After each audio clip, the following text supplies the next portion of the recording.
Jumping right back into the action now with the GSMC Chip Shot Football Podcast, we have to discuss what we saw on Sunday from the Atlanta Falcons and the Cincinnati Bengals. I didn't really get a chance to talk about it too much, and most, if not everybody, I think was surprised with what they saw out of these two offenses, especially these two quarterbacks and their performances last Sunday.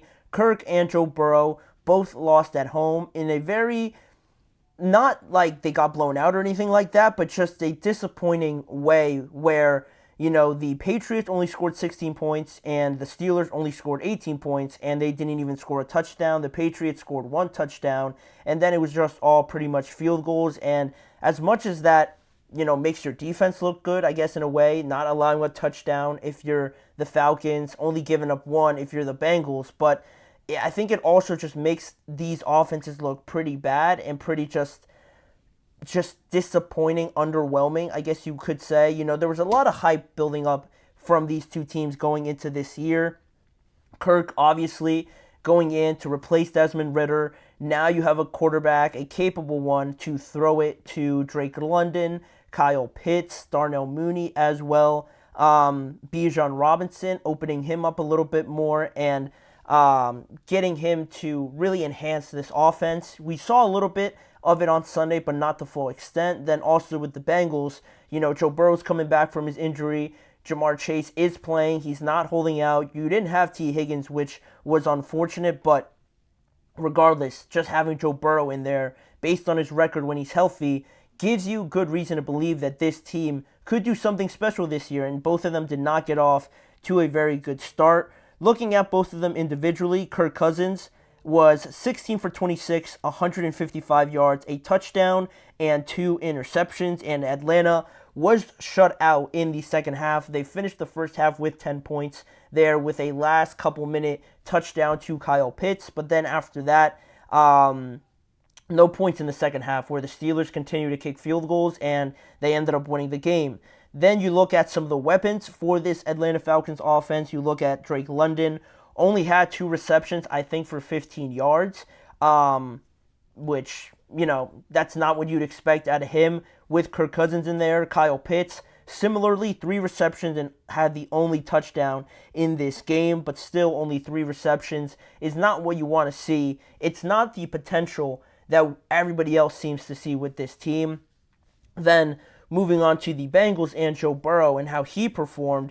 Similarly, he was 21 of 29, 164 yards, no touchdowns or interceptions, and he also scored 0 points the offense scored 10 total points as well, similarly to the Atlanta Falcons. Jamar Chase led all receivers with 6 receptions and 62 yards, which for him, you can consider it a bit pedestrian, but that's what number one receivers do. The Patriots defense is very good, but as much as it was for them trying to take Jamar Chase away, it's not a terrible game, but I feel like, again, the Bengals play calling, the scheme, Joe Burrow as well, could have gotten him the ball a little bit more or could have done more scheme-wise, game planning-wise, to get him in situations where he would get the ball a little bit more. I think it was till the fourth quarter that Jamar didn't catch a pass that was longer than like 10 or 15 yards or something like that, which is insane. So that is kind of the overview look at it, not only concerning results, but health-wise, both of these quarterbacks, Kirk and Joe Burrow, seem to have moments in these games where you look at them and there were just moments where you look at them and think, are they healthy? Are they, flexing a part of their body where they're trying to get it to feel a little bit looser, a little bit more comfortable? And speaking of that, getting more into the Atlanta Falcons and Kirk Cousins and what I mean by this, right? If you watch the Atlanta game, I watched almost all of it. A lot of their plays were... A big talking point was that a lot of their plays were in either the pistol formation or the shotgun formation, and breaking it down even more specifically, 26 plays were run in the pistol formation and 22 were run in shotgun, and only one play in the entire game was run under center, and they ran the ball on 81% of their pistol formations. And also, you think of 81% and how many times, basically the entire game, that you were in the pistol formation. You're not under center, obviously. You're a little bit further back in those formations.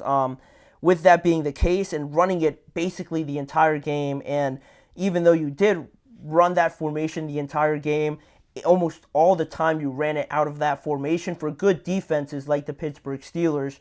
The last thing you want to do is become predictable, and that's exactly what they did. For as good as Bijan Robinson was, and he still did his thing, he did finish with a pretty decent stat line, but once it becomes predictable like that, you don't give the Steelers any moments of doubt or hesitation or any opportunity to over pursue or overestimate where the play is going. Everything is pretty much the same, has the same look, and that way they're able to almost, not really have to communicate too much or go through any progressions, because they know out of this formation you're probably going to run it most of the time, like they did on 81% of their plays in pistol. And not only that, you give this defense with Highsmith, Cam Hayward, TJ Watt, obviously, you give them a straight run at your quarterback, right? When you're under center, you kind of have a little bit more leeway to drop back, maybe roll out, bootleg it a little bit to either side, play action it, and get the defense to overcommit to the running back going the other way. In a pistol and in the gun formation, everybody is looking at you directly, right? Everybody knows you're 5 to 4 yards away from the center. They see the snap of the ball, and then, they pretty much just have a straight shot at you. You're not moving back there. There's no play action, so there's no any level of deception trying to trick this defense. And again, against high-level defenses, this is not going to work, and that's where I think the Falcons failed a little bit in their game plan. And off of that, why they ran so much out of this formation, right? You might be asking, well, why didn't they go more under center and incorporate it? Well, that's where the speculation over Kirk Cousins' mobility comes into play. Maybe he's not 100% where he can move that freely back there. Maybe there is still some hesitation or some doubt in that Achilles injury that he needs to be in the gun or pistol formation to just be there, standing there, go through his progressions normally and not have to worry about moving too much. And maybe he just doesn't feel too sure on that Achilles just yet. And it is unfortunate because last year with the Vikings and Kevin O'Connell, another great play caller, there was a lot of plays under center when he started there. He had an incredible pace to the start of the year last year. He was performing very well, in large part with the play actions, rolling out and moving the pocket where it's not just a straight shot for some defenders to just run at him. And maybe that Achilles is not 100%, but Raheem Morris said after the game that he feels like Kirk Cousins is healthy. So, take it as you will. You make your own estimations on that. But it just was a little puzzling to see how the Falcons were very reluctant to change their approach and just basically run the same thing at the Steelers defense, and then it resulted in a couple interceptions.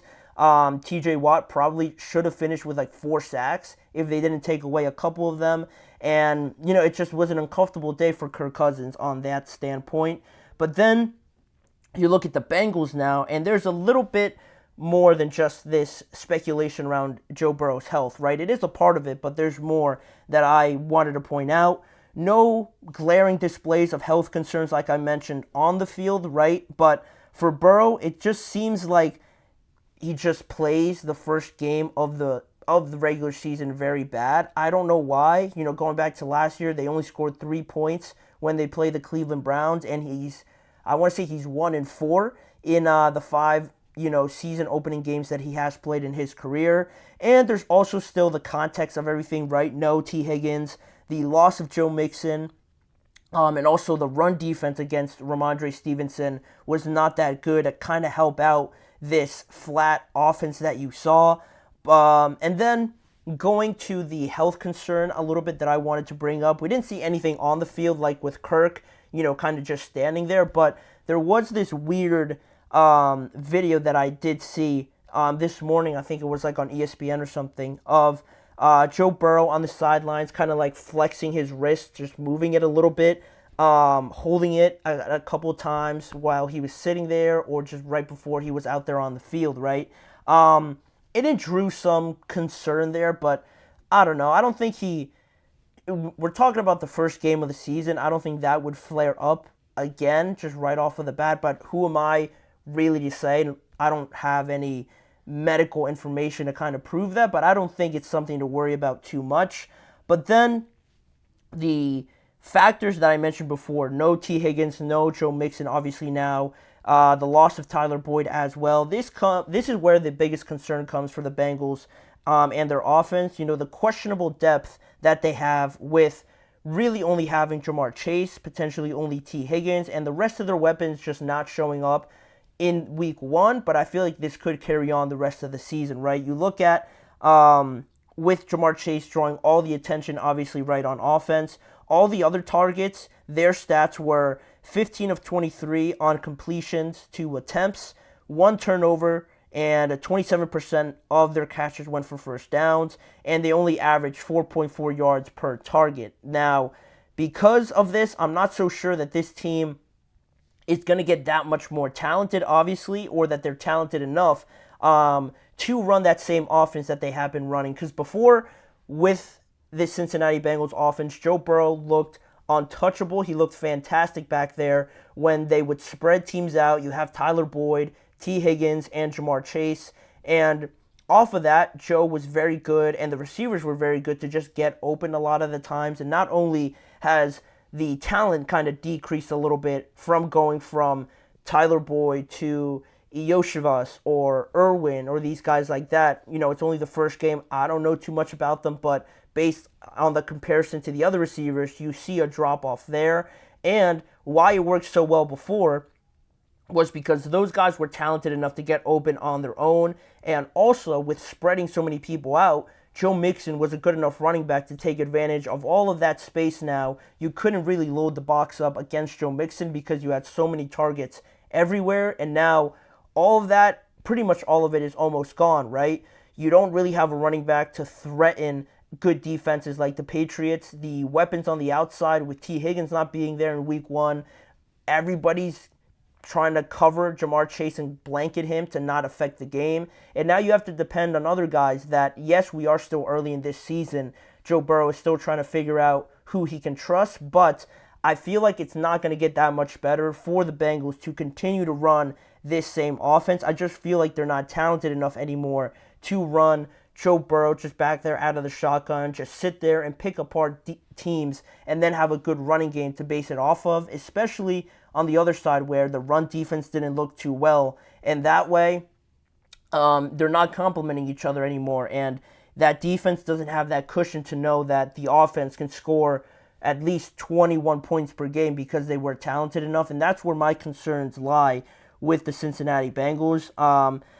I just feel like they don't have the personnel anymore to be so dominant in such a, I want to use the word basic lightly because it's anything but basic, right, in football, but it looks more basic than other schemes that you see. There's a lot of motion, a lot of deception, a lot of, cutbacks, pin down blocks and things like that, rub routes and all these things that affect defenses to keep them on their toes. It's very basic and simple, it seems, with the Bengals, and I feel like the personnel does not suit that style anymore. And now, which team do I feel more confident in to kind of break through and show us something from the offensive side of the ball? I would probably say Atlanta is closer because they have the option of benching Kirk Cousins. It sounds crazy to say, but if he's not 100% and he is really holding back the offense that much, you do have Michael Penix there, who's younger, obviously can move a little bit better, and having him back there with those physical abilities that Kirk might not have right now, you at least have the option to change that. Whereas with the Bengals, it looks like they're stuck in their same ways if they don't change their approach. If they're stubborn from the approach of changing who they are, their identity, their scheme, then the breakthrough is not going to come at any point because they're just going to keep running the same thing, hoping that something changes. But I feel like they're in a weird spot right now where those guys, the Irwins, the JioSaavns of the world, have to play a lot better. And I just don't know too much about them to know that they're capable of playing up to the levels of like a Tyler Boyd or something like that. T. Higgins is going to come back, which is good,